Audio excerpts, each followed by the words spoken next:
Hello guys! Nasa Tagaytay nga pala kami guys. Ito ay sa Divine Mercy SBD Farm sa Tagaytay. Alam nyo ba guys kung sinong mga kasama namin dito? Mga couple sa Couple of Christ. At syempre kasama ko rito si Ronaldo Silva, ang aking couple.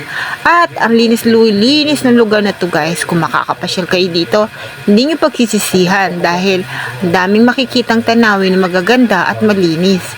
At alam nyo ba guys, na ang gulay dito ay napakasariwa. Dahil dito sa lugar na to ay may sarili silang farm. At ang sobra nilang mga pananim ay itinitinda nila dito. Ayan guys, pricey nga guys, pero fresh naman ang gulay at siguradong walang fertilizer dahil sariwa at maganda ang hangin dito guys. Alam nyo ba guys na yan, sa taas niyan ay may mga prutas tanim. At ayan na nga guys, maraming makikita kung kayo nagugutom.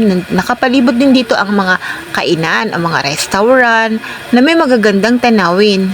At alam nyo ba guys, maulan-ulan yan. Ito nga nasa likod ko akala mo'y kumain pero hindi. Nadumihan lang ang kanyang damit. At eto na nga guys, nagkawatak-watak na kami guys.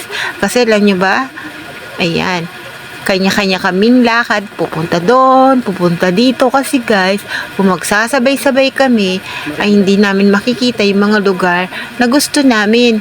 Pero may time naman na magkakasama kami katulad ngayon. Ayan nga guys, pupunta kami sa simbahan. Siyempre, magdadasal kami. At picture-picture din sa loob ng simbahan. Ayan, ang ganda ng church nila. At yung oras na yan ay may misa. Kaya nang matapos ay pumasok kami at nagpicturan. Siyempre, nagdasal din naman kami. Ayan nga guys, samahan nyo ako guys ha. Panoorin natin ang mga tanawin. At tingnan natin ang mga lugar-lugar o ang mga yan guys. Tingnan nyo guys, oh, ang gaganda ng may mga parol pa yan guys at may mga design pa sila na kakaiba talaga, mga gawa sa mga kahoy na makakapal. Ang upuan, ang ganda guys. Ang ganda din ng mga ilaw nila sa simbahan. At ayan na nga, nagpa-picture kami sa kambing na ribulto. Alam nyo ba guys, lagi siyang naiiwanan, kaya naman binibilisan ko lalo, tapos kakawayan ko siya. Natatawa na lang ako guys, alam nyo ba guys, kasi ang bilis ko talaga maglakad guys eh. Masarap naman kasama kasi sunod-sunod din naman siya. Ayun na nga guys, pauwi na nga kami, hapon na. At alam nyo ba yung binabaybay namin? Ayan, ay loob pa rin ng Divine Mercy ng SBD Farm. Napakalawak guys. Ayan, bukana pa lang yan guys at may guard.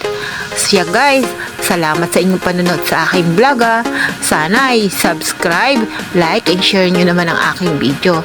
Maraming salamat!